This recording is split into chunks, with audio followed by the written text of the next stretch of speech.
네, 안녕하십니까.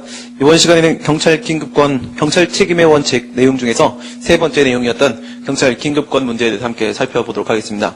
우리 지난 시간까지 배웠던 거 다시 한번 생각을 해보시게 되면요. 경찰 책임의 원칙 이야기를 하면서 행위 책임이나 상태 책임과 같은 경찰 책임이 과연 인정되는 자가 있는가를 판단해 봤었습니다. 그런데 이렇게 판단을 해보니까 복수의 다수의 경찰 책임자가 존재할 때는 과연 누구한테 경찰권을 발동해야 될 것인가 문제와 관련해서 다수 책임자 경합의 문제를 살펴봤다면요. 반대 상황 한번 보도록 하겠습니다. 반대 상황. 경찰 책임이 인정되는지를 봤는데, 그런데 다수의 경찰 책임자가 있을 때는 누구한테 경찰권을 발동해야 될 것인가 문제가 생기면, 반대로 검토를 해보니까 경찰 책임이 인정되는 자가 없는 경우가 있을 수 있습니다. 엄연히 경찰상 위해는 발생을 했습니다. 그럼에도 불구하고 경찰 책임자가 딱히 없을 때, 또는 경찰 책임자가 있기는 있는데 없는 거나 매한가지 상황일 때입니다. 없는 거나 매한가지 상황일 때, 이런 경우라고 해서 경찰상 위해를 그대로 방치할 수만은 없는 겁니다. 그렇죠? 경찰상 위해는 방치해서는 안 되고 반드시 제거를 해야 되는 것이 바로 절대적인 요청인 것이고, 또한 이와 같은 경찰상 위해의 제거라는 것은 언제나 신속하고 효과적으로 이루어져야 된다고 했습니다. 언제나 신속하고 효과적으로 제거해야 되는 것이 바로 경찰상 위해입니다. 그래서 다수 책임자 경합에서도 경찰권 발동의 대상자 선정을 할 때 신속하고 효과적인 위해 제거에 가장 적합한 위치에 있는 자한테 하라고 배웠던 것 아니겠습니까? 그렇습니다. 경찰 책임자가 전혀 없거나 아니면 있다고선 치더라도 없는 거나 매한가지인 상황이라고 해서 그렇다고 해서 경찰상 위해를 그대로 방치시킬 수만은 없는 것이고, 이 경찰상 위해는 반드시 제거를 해야 되는데 이제 누구를 고려해야 되냐면 경찰기관 스스로 제거할 수 있는지의 문제도 생각을 해봐야 됩니다. 그런데 경찰기관 스스로도 자신의 고유한 수단을 이용을 해서 그 위해를 제거할 수 없다면 어쩔 수 없습니다. 위해는 제거해야 되고 이 경찰 책임의 원칙 준수해갖고는 방법이 없고, 이럴 때는 비책임자인 제3자에게라도 그 위해를 제거하도록 시킬 수밖에 없을 겁니다. 내용 자체는 복잡하지 않습니다. 굉장히 간단합니다. 우선 다음 페이지에 보시게 되면 로마서 3번에서요. 로마서 3번에 경찰 긴급 상태라는 것이 있습니다. 이 긴급 상태가 발생했을 때 우리가 이 긴급권 논의가 나오는 겁니다. 경찰 비책임자에 대한 경찰권 발동. 그럼 긴급 상태가 어떤 경우인지 이걸 우리가 봐야 될 텐데요. 이 경찰 긴급권 발동에 이게 이제 전제 조건이에요. 가장 기본 요건인데, 경찰 책임의 원칙을 준수해서는 장애제거나 현재의 중대한 위험을 방지할 수 있는 아무런 가능성이 없어야 됩니다. 아무런 가능성이 없다는 것이 무엇인지 밑에 요건을 보도록 합니다. 이미 장애가 발생했거나 아니면 현재의라는 게 뭐예요? 밑에 보시면 목전에 직면한 급박한 위험이라는 거예요. 현재 중대한 위험이 존재합니다. 분명히 문제 상황이 발생을 했어요. 그런데 밑에 위해 제거 가능성의 결여입니다. 보충적으로 이와 같이 긴급권 발동이 가능하다는 겁니다. 엄연히 경찰 책임자한테 경찰권 발동을 해서 위해를 제거할 수 있거나 아니면 경찰기관이 스스로 위해를 제거할 수 있다면 이때는 긴급권 발동을 하면 안 되는 거죠. 이건 보충적인 수단이라는 거야. 그래서 위해 제거 가능성이 결여되어 있는 경우가 어떤 때인가 한번 보시게 되면 동그라미 1번에서 경찰 책임자에게 경찰권 발동을 해서 위해를 제거할 수 없어야 됩니다. 우선 이게 가장 기본이죠. 경찰 책임자에게 경찰권 발동을 해서 위해를 제거할 수 없어야 됩니다. 이 상황은 두 가지가 있을 수 있죠.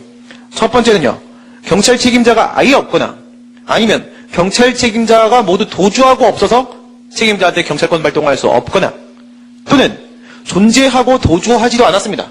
분명히 있는데 얘가 위해를 제거할 만한 능력이 없을 수도 있습니다.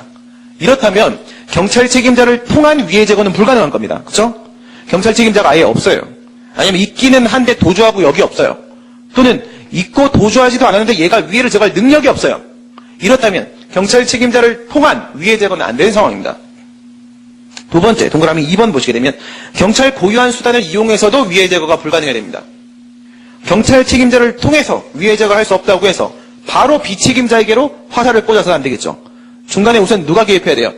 국가기관이, 경찰기관이 스스로 위해를 제거할 수 있는지도 판단해봐야 됩니다. 근데 경찰기관도 위해를 제거할 수가 없어. 그런데도 불구하고 제3자가 제거할 수 있을 때가 있어요. 이럴 때는 제3자한테 과연 경찰권 발동할 수 있을까? 문제가 생긴다. 할 수 있다? 아니요. 할 수 있을까? 문제가 생긴다는 겁니다. 그럼 밑에 행사 요건을 한번 보도록 할게요. 긴급 상태라는 것이 발생했기 때문에 긴급권 발동이라는 것이 고려될 수 있었던 겁니다. 근데 고려될 수 있다고 했지 긴급권 발동을 할 수 있다고 하진 않았어요.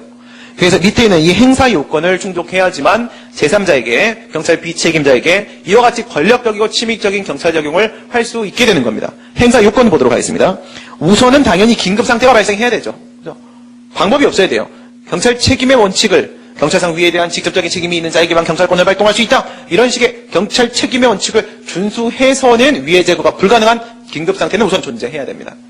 그 다음 밑에 보시면 비책임자에게 위해 제거를 기대 동그라미, 기대. 예. 기대할 수 있겠는가, 이건 옆에다 써놓으시고, 유해성 한계 이론이라고 합니다. 유해성 한계 이론. 과연 이 유해성의 한계 내의 문제인 건가, 이겁니다. 유해성의 한계를 벗어나는 문제라고 하게 되면, 아무리, 긴급한 문제라고 하더라도, 여기서 다른 사람들의 안전을 보장하려고 이 위해를 제거하는 건데, 이 위해를 제거하기 위해서 또 다른 사람의 위해를 발생시키면 안 되는 거예요. 그렇죠? 이게 바로 유해성 한계 이론인데 여기 보시면 어떤 경우 심장병 환자에게 육체적인 활동을 요구하는 행위 이거는 불가능한 겁니다. 그러니까 기대할 수 있는 문제가 아니라는 거예요. 그다음 두 번째 화재가 발생한 건물에 진입하라는 거. 네, 이거는 존재할 수 없는 문제죠. 아니 경찰관도 화재가 발생한 건물에 들어갈 수가 없다라고 스스로 안 들어가고 있는 거면서 남한테 들어가라고 하면 안 되겠죠. 그렇죠? 들어가려고 하는 사람도 막아야 될 겁니다. 다른 고차원의 의무 이행에 대한 문제가 있을 때 이보다 더 중요한 위해 제거의 요구가 있다면 이때도 불가능. 폭발물 제거 이게 이제 대표적인 케이스인데요. 폭발물 제거라 불가능한 거죠, 그렇죠? 폭발물을 설치한 놈은 도망갔을 겁니다, 그렇죠? 경찰 책임자 여기 없어요. 그다음 두 번째 경찰기관도 폭발물 제거반이 아니라고 생각한다면 현장에 있는 경찰관이 그러면 경찰 책임의 원칙을 준수해서는 이 위해를 제거할 수 없는 건 분명합니다, 그렇죠? 이럴 때는 장역이 없으면 안 됩니다, 그렇죠? 장역이 있으면 가능할 수 있어요. 장역이는 기대 가능성이 있습니다. 죄송합니다. 드라마에 보면 장역이 폭발물을 타고 그 드시고 이제 헬기를 타고 가다가 이제 바다에서 같이 자폭을 내버리죠. 그렇죠? 지금 살아있을지 모르겠네요. 네. 아무튼 일반인에게 폭발물을 제거하라고 요구하는 건 있을 수가 없는 거예요. 이런 건 기대 자체가 불가능하기 때문에 그것도 아무 책임도 없는 비책임자한테 이런 거 요구하면 안 된다는 겁니다.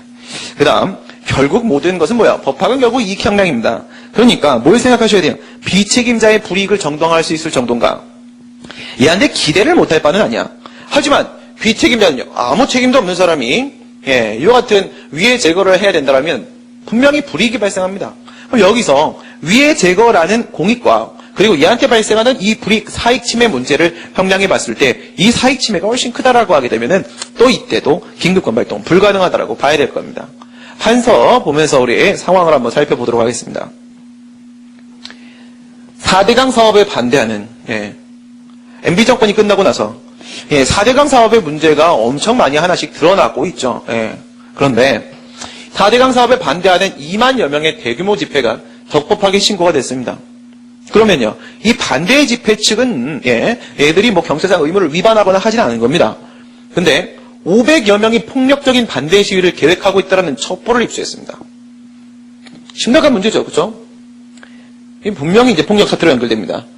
지난번에도 그랬고요. 4대강 사업 반대 집회 얘들이죠. 반대 집회를 계획하는 그쪽의 집회자 측에다가 집회 금지 명령을 할 수 있겠는가?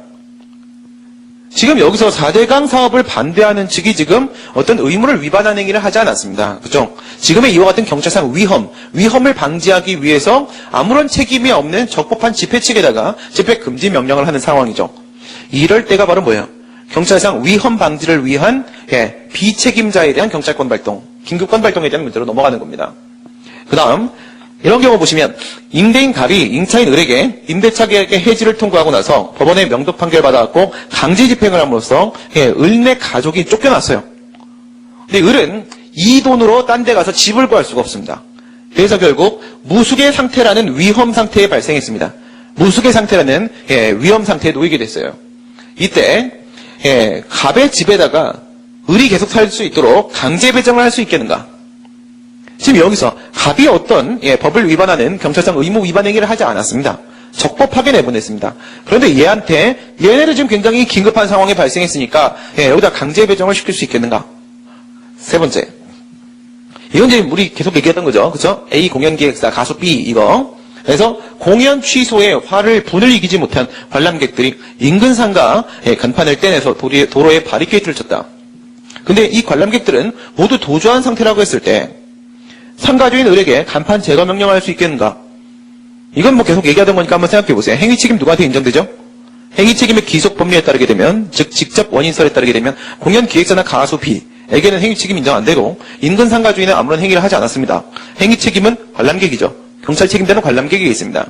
그다음 공연 기획사나 가수 B 그리고 관람객은요, 이 간판이라는 물건의 소유권자가 아닙니다. 그렇기 때문에 상태 책임이 과연 인근 상가 주인에게 인정될 수 있겠는가가 문제가 됐었는데, 전제를 어떻게 했냐면 인근 상가 주인의 상태 책임은 인정되지 않는다라고 박 교수님처럼 이렇게 전제를 한다고 했을 때, 그러면요 A 공연 기획사나 아니면 가수 B는 아무런 경찰 책임이 없고요, 공연 관람객은 행위 책임이 인정되고요, 그리고 인근 상가 주인은 아무런 경찰 책임이 없습니다.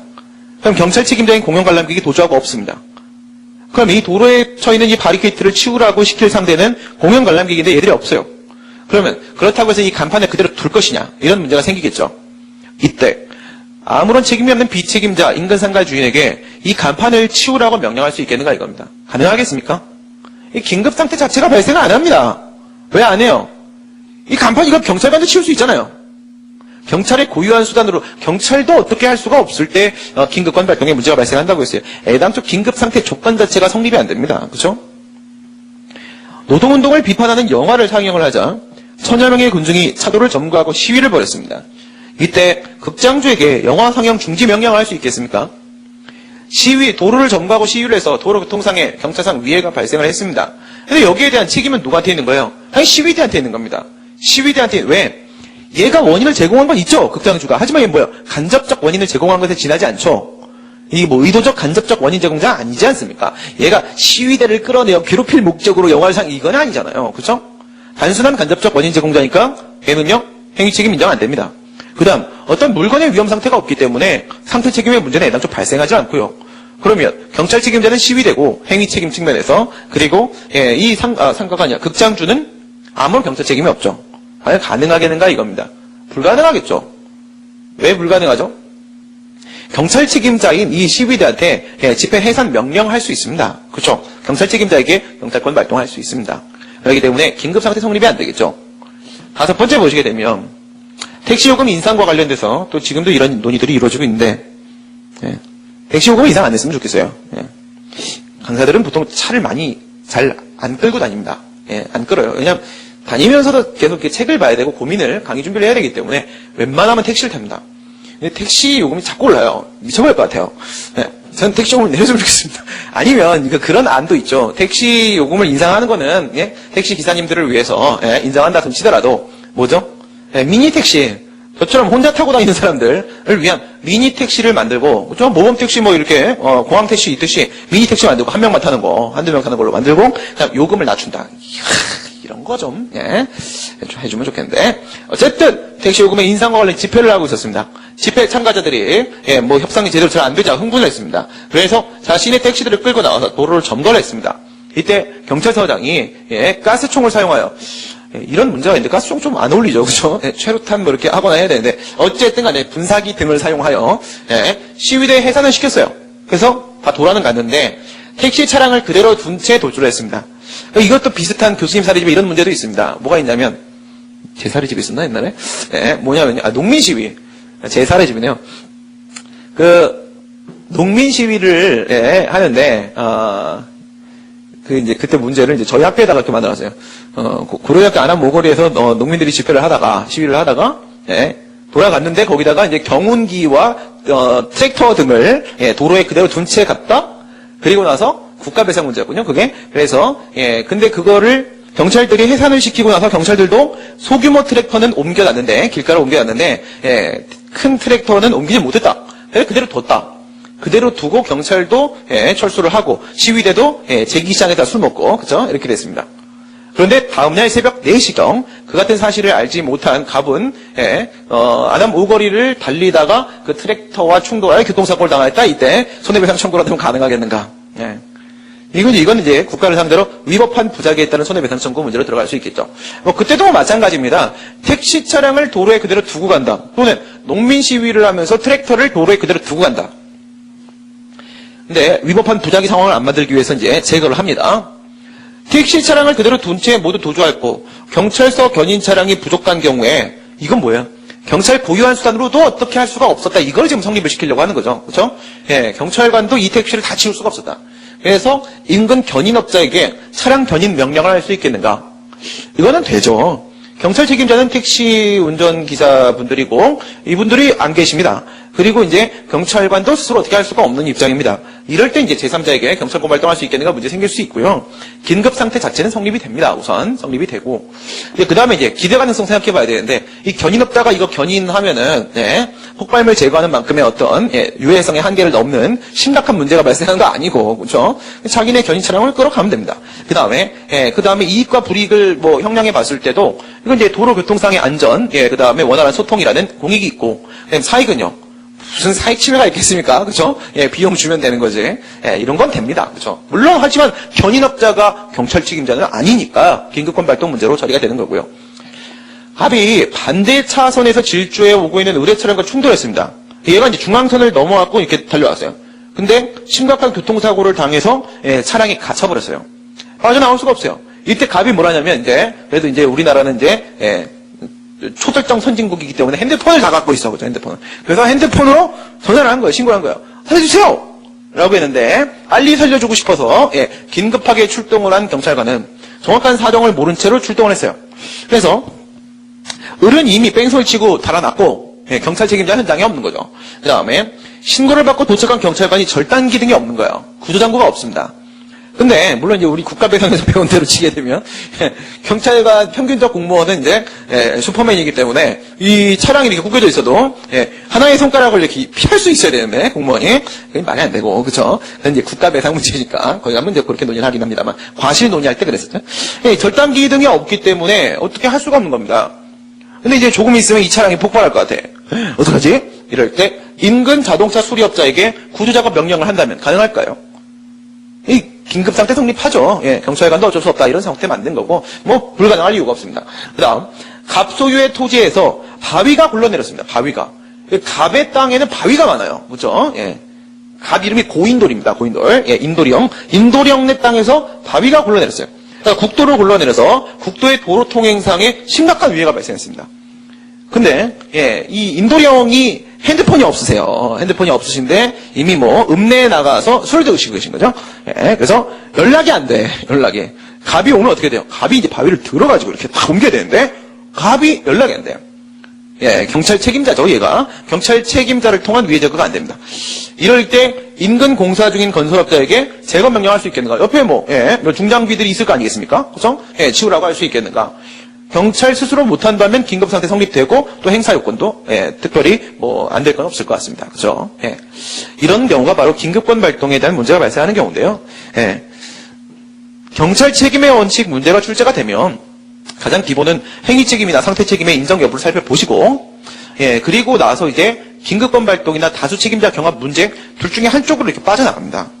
여러분 이거 한번 생각해 보실래요? 이 문제? 이 문제에서 아까 어땠어요? 행위 책임 측면에서 공연 관람객에게만 인정됐어요. 경찰 책임이. 상태 책임 측면에서는 인근 상가 주인만 고려될 수 있었습니다. 만약 여기서 김현태 교수님 견해대로 인근 상가 주인의 상태 책임을 인정을 해버리게 되면 그리고 공연 관람객이 도주하지 않았다! 이렇게 치게 되면요. 경찰 책임자가 복수를 존재해버립니다. 이러면 논점이 다수 책임자 경합으로 넘어가는 거죠. 근데 그게 아니라 두 가지 변수를 조작을 하는 거예요. 공연 관람객이라는 이 경찰 책임자는 도주했다. 그리고 박 교수님 견해대로 인근 상가 주인 상태 책임 인정 안 된다. 이러면 긴급권 문제로 넘어가는 겁니다. 그러니까 사정을 어떻게 조작하는지에 따라서 경찰 책임 인정 여부 논의를 한 다음에 이게 다수 책임자 경합으로 이렇게 갈 수도 있고 긴급권 문제로 이렇게 갈 수도 있는 거예요. 무슨 상황인지 아시겠죠? 문제를 파악하는 것만 여러분들 잘해주시면 됩니다. 교재를 가지고 간단히 정리하도록 하겠습니다. 로마자 1번의 의 보시게 되면 경찰 긴급상태 하에서 급박한 위해 제거를 위하여 긴급상태 하에서 여기 밑줄 그시고 몇 개죠? 78개. 1578개. 비책임자로서 제3자에 대하여 경찰 책임자가 아닌 자죠. 얘한테 경찰권 발동을 할 수 있겠는가? 위해 제거 명령을 할 수 있겠는가? 경찰 책임의 원칙에 예외를 인정할 수 있겠는가에 대한 문제입니다. 경찰 책임의 원칙을 준수해서는 도저히 위해 제거가 불가능한 경우이기 때문에 그렇습니다. 그럼 왜 이렇게까지 하는가?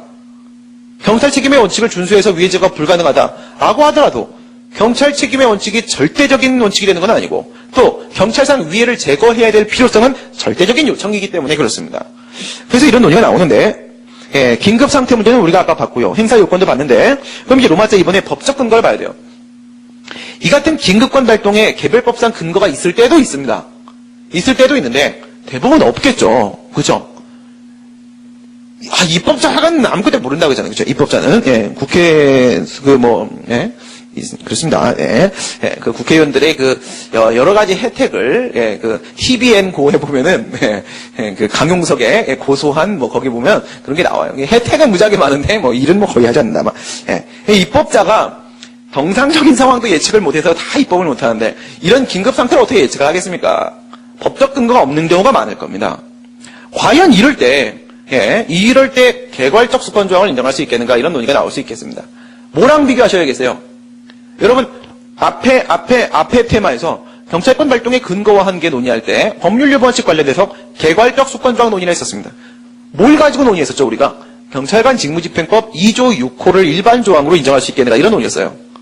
지금도 개괄적 수권 조항 논의를 들어갑니다. 하지만 그 앞에서 얘기했던 개괄적 수권조항 논의는 경찰 책임의 원칙의 범위 내에서의 개괄적 수권조항입니다. 지금 얘기하는 개괄적 수권조항은 경찰 책임의 원칙에 벗어난 바깥쪽에서의 개괄적 수권조항입니다. 다른 논의예요. 다른 논의. 아시겠죠? 앞에 있는 개괄적 수권조항은 경찰 책임의 원칙을 준수하는 범위 내에서입니다. 지금은 경찰 책임의 원칙의 예외 사유를 인정하는 범위 내에서의 개괄적 수권조항입니다. 논의가 다르다는 걸 기억하시고. 두 번째, 두 개를 얘도 다시 비교를 하시는데 앞에서 우리가 어떻게 했냐면 2단계로 논의를 했었습니다. 1단계는 우선 일반 조항이라는 것 자체를 인정할 수 있겠느냐 없겠냐. 개별 조항 말고 일반 조항 자체를 인정할 수 있겠는가 논의한 다음에 일반 조항을 인정할 필요가 있다라고 한 다음에 뭐라고 했냐면 그러면 현행법상 일반 조항은 뭐냐라고 하면서 경찰관 직무집행법 2조 6호 논의로 넘겼어요. 2단계. 여기도 똑같습니다. 여기도 1단계, 2단계로 가요. 왜? 지금도 일반 조항을 인정할 수 있겠는가에 대한 문제 논의하고 있는 거란 말이죠. 그래서 1단계에서 일반 조항을 인정할 수 있겠는가 없겠는가 이런 논의가 나옵니다. 그 밑에 보시면 소방기본법 24조나 순환구호법 7조 1항에 보면 긴급권 발동, 경찰 비책임자에게 경찰권 발동을 하는 긴급권 발동의 개별적 조항도 있습니다. 없는 바는 아니에요. 근데 이게 다예요. 그게 문제죠. 그렇죠? 없는 바는 아닌데 없는 거나 매한가자. 그렇죠? 없는 거나 매한가자. 그러면 아니 이런 상황에서 여러분들 그러면 이 경찰상 위해를 그냥 둘 거냐고요? 그럴 수는 없는 거잖아요. 그러니까 개괄적 수권 정원이 들어가는데 2번에 있는 일반 조항 인정 필요성 뭐예요? 흠결 없는 위해 방지 업무의 필요성은 절대적인 요청이다. 절대적 요청이다. 그래서 일반 조항을 인정하자. 이 논의는 앞에서 얘기했던 우리 개괄적 수권 조항의 1단계 논의랑 똑같습니다. 똑같아요. 거기 거 하나 여러분들이 기억해 놓으시면 여기 그냥 하시면 돼요. 근데 다음 페이지에 3번이에요. 3번. 경찰관 직무집행법 요번에 뭘 사용한다고요? 5조 1항 3호를 사용한다. 이거 거기서는 뭐라고 했었나요?